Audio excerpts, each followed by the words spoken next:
Hey everyone, I'm Coach Wolverine, Coach Kelowna. and this is another conversation over drinks. And today we're going to talk about participation trophies, the good, the bad, and the ugly. So participation trophies, as we know, we show up, we try, or not, we get an award.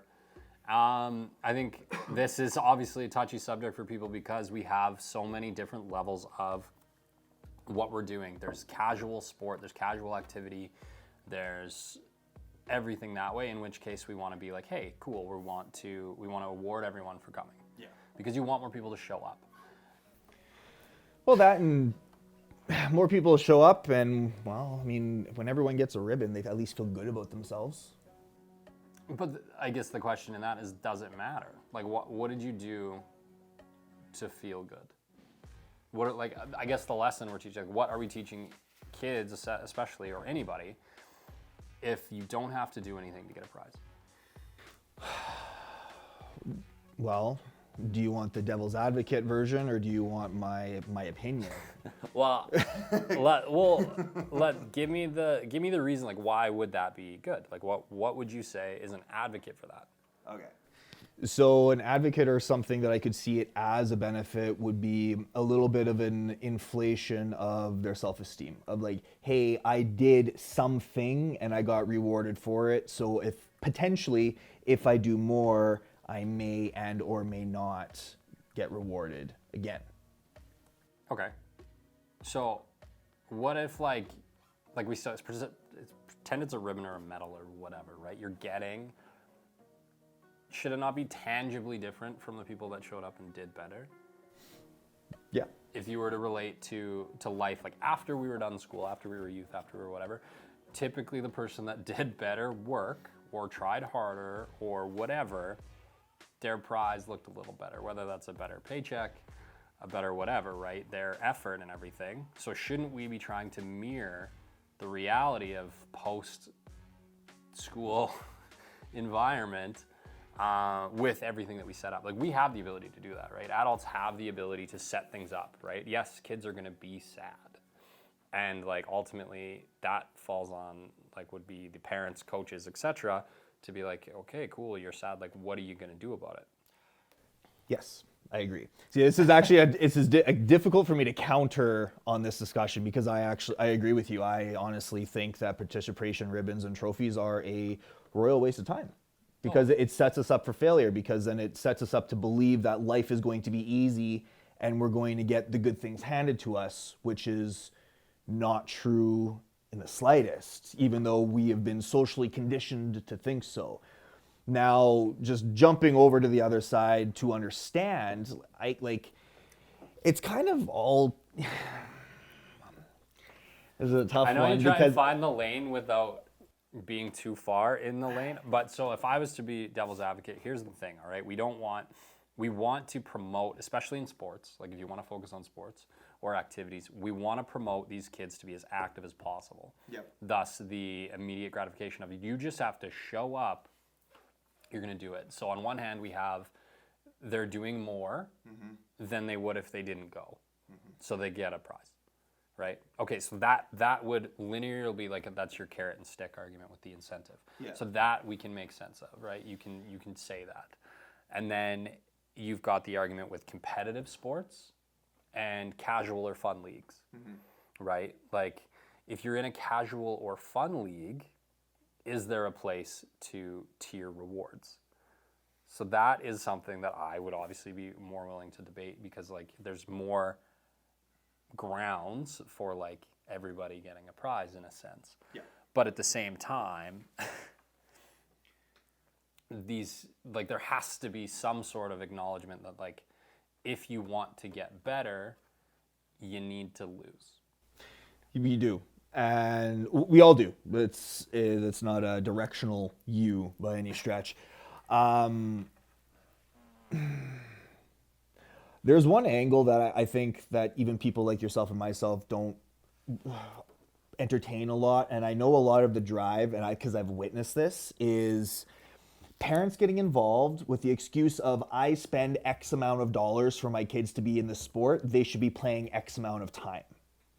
Now, I understand that argument, but at the same time, That doesn't give the justification for your kid to be lazy on the team and just get to play. So that's my counter to that. It's like, okay, if your kid is going to just be there because you said he had to be there and he chooses not to try, then the coach should be able to be like, hey, you're not trying, and make it known too, like, you're not trying, so you're letting the entire team down. That's the whole point of it. Like, if you don't try, you let everyone else down. Yep. Right? And the parents need to start, I can't. Without me framing it that way, like, as a parent, you should make it known to the child, like, you are spending money and time, and what they're not going to have a concept of that, but it's known, and that it is hard to watch if you go there and they don't do anything. And that would be for, like, anyone, right? Again, I don't have a ton of ground to stand on. Don't have kids. Don't have a ton of ground to stand on with that. That's not an argument I want to get into, or not something I really have. But a right we to witness, talk. we have friends and we have family who have kids that we've experienced go through these steps. Totally. And so that whole argument of like, well, you don't have kids, you don't understand. It's like, actually, that means we're looking at things without rose-colored glasses. So yes, for those people who want to have that argument and hold on to that narrative, they're right, we don't have kids. But we witness the tyranny of some parents on the outside looking in of my kid's going to be the next star, and that's not going to happen simply because you're paying cash money for it. There has to be a specific effort put in if your kid's actually going to be the star. And so the star thing too, like, there are kids that are actively going to stand out, right? Absolutely. And we're actively going to put money towards that development, blah, blah, blah, blah. And like, at one point in my life, I was looked at as one of the top players on the team. So I did those extra development things, and my parents spent money and time and a ton of that for me to go do that. Mm-hmm. And I absolutely respect all of that. But it's not so much the kids that have the potential to be a star, because if you're good enough at anything, you're eventually going to get to the point where fairness no longer applies. If you want to continue to progress, there's a point, and that's going to happen, especially in sports, way before you're 18. Yep. So that's lessons that are forced to learn because you're good. My, like, qualm with this whole thing is like, so we're only going to teach those tough, hard lessons to the top 1% that are good enough? So, like, shouldn't we be utilizing things like organized sports activities, all of these things to prepare the masses, not just the one kid out of every 20 or the two kids out of every 20? Like, because they get there first, they get more life experience, and we all know, like, I mean, you've had jobs, you've hired people, you've been in that position. If someone played competitive sports, it stands out on a resume. Absolutely, it sure does. Well, yeah. Speaking of the resume things too, is it never feels good. Like, so I can imagine what it's like being the coach. I've been an assistant coach before, yeah. And having like the parent have the expectation that push of like, don't you know who I am? I don't care who you are. If your kid's not a good player and this is a competitive league, it doesn't matter. And unfortunately, that's always going to matter, because somewhere someone can pull a string that makes you no longer coach or whatever. Like, this is the reality of most sports you live in, especially community leagues or even volunteer coaching. Like, but I've had more people that would be great coaches, or even like referees, everything like that, choose not to because of the parents and because of that dynamic.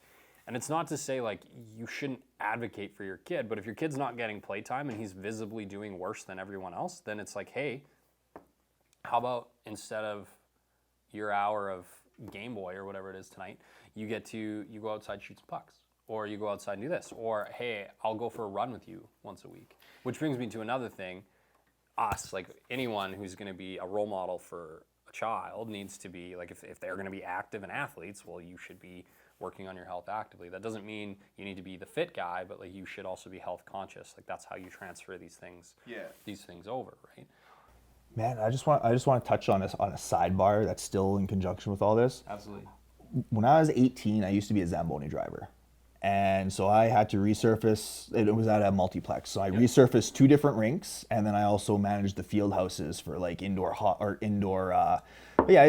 indoor soccer, that sort of stuff. And the attitude, or I was once, so just in that image of the, that cliche, my kid's going to be a superstar and can do no wrong type thing. Mm-hmm. I was once accused of wrecking the ice to intentionally hurt a child. Intentionally. And the reason this accusation was there was because I did a dry scrape of the ice, so I didn't lay any water down. So it looks rough, but it's actually super smooth because I put the blade really down low and scrape as much off as possible. But some of the, let's use craziness around that expectation or around that assumption, just based off of something that fit their narrative, thinking that somebody was out for their kid. Would you call it entitlement? Yeah. Okay. So, so if we're to draw lines from A to B, if you're constantly getting rewarded and nothing ever goes wrong, and you're never put in a position to lose, and you do that for too long, and then you get to a point where you are not 100% impressed or satisfied, you would say that you probably have entitlement for things to be a different way. Yeah. Even if you've done nothing to like earn that. Like obviously this parent doesn't pay your wage to scrape the ice. No, right? she was very mean to me though. So they've actively done zero in that regard. Like you have a job to do, you did it, she didn't like it, so whatever. But so, and then what's more dangerous? Feeling a little sad you didn't get a ribbon, or being entitled for the next 50 years? Yeah. Right? And obviously it's not 50 because at some point everybody's going to get checked. And that's, I know, like, I've gone through periods of life where I felt entitled to have more, do more, this, that. Someone wasn't doing a job. It was their fault, not mine, blah, blah, blah. And, like, we've all gone through that. And, like, most notably, it's teenagers, right? Like, teenagers always know better. Oh, yeah. Yeah, you don't know my life. You've never lived, you've never been me. Yeah. My problems are bigger than the ones you had. I remember saying all of these things. Yeah, no. And, like, I would slap 15-year-old me, like, 100%. I worked hard, and I did... Like I put in work in regards to what that is, but very easily distracted. So, but as soon as there was some pushback on what I thought I was going to do, my effort level dropped. I started getting distracted, detours, things like that. Like there was a point somewhere, probably in most people's lives, where whether it's sports, whether it's certain levels of education, certain things they want to do, if they get some pushback and they double down, they're still going to make it. Right, but you don't learn those lessons, right? Like losing. I remember winning like some championships and stuff as a kid, but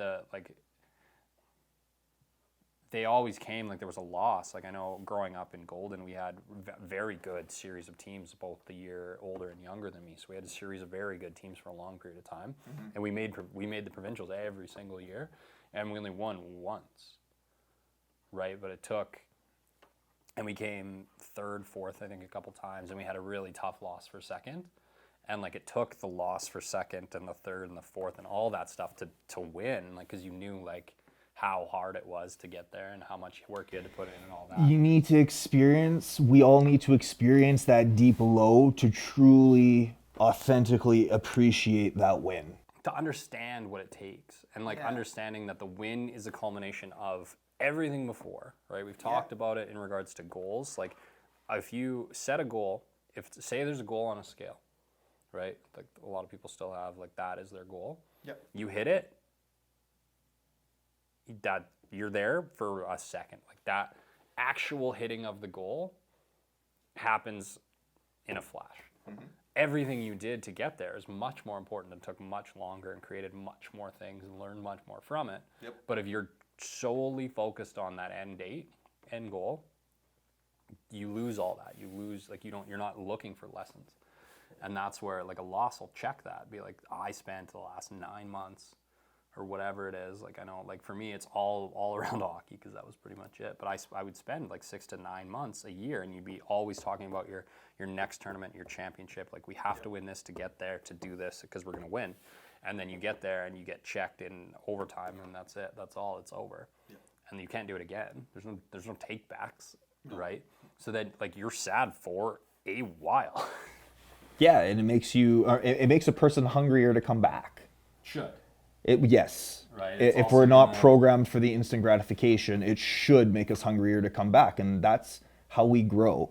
In the discomfort of that failure, in the discomfort of marinating in that yuck, and figuring out what do I need to do to not feel this yuck again. And unfortunately, participation ribbons and trophies are completely robbing us from that. From the growth point. Right? Exactly. We're not being solidified. We're not being molded. We're just showing up in the world as lumps of coal, expecting the wage and salary of a diamond. So I know you read the same study I have, right? Where it talks about a noticeable and calculatable uptick in wellness after winning third place versus losing second place. Yeah. Right?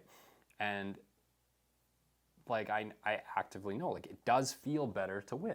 Absolutely. Right? But 10 years from now, 20 years from now, when you look back, it's like you won, but like you weren't even good enough to try and become the best. Mm-hmm. So like that, if you carry that mentality over, it's like there's always going to be someone better than you and you don't care. Which like at some point, yes, there's someone better than everything and you can't care because no one's telling you to be the greatest in the world. But like if you want to really go for something, you got to like at least have the drive to have a shot at it, right? And if you shoot at it and lose, you try again. But if you never do that, like ever, especially during the big growth years, right? How are you going to start doing that at 25? How are you going to start doing that at 30? How are you going to shoot for first if you've literally never done it? It makes it that much more uncomfortable. So if we're not predispositioned and primed and calloused in the growth years of overcoming those small failures and setbacks, like on Little League, or like in Little League, sorry. Yeah. It sets us up for a very rough, rude awakening.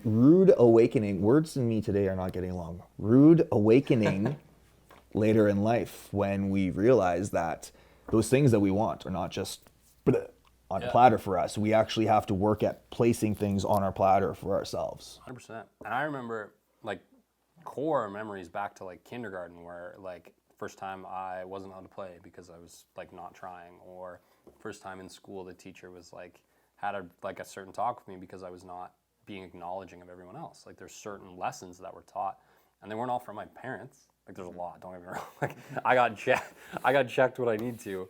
But like having that, like you went to school with the intention of learning, you went to sports with the intention of learning, like coaches took over the learning process for the hour that we were there. Yeah. And it's like, you're not trying, well guess what, we're going to work until we puke. And it's not like we had parents coming up being like, oh, you can't do that to my kid. It's like, well, my kid's going to be sore all week because he dragged his ass to practice. Yep. Right? Like there was an expectation, and when you set expectations of effort, Yep. right, you can have effort. You don't need to be rewarded for trying, because trying actually feels good.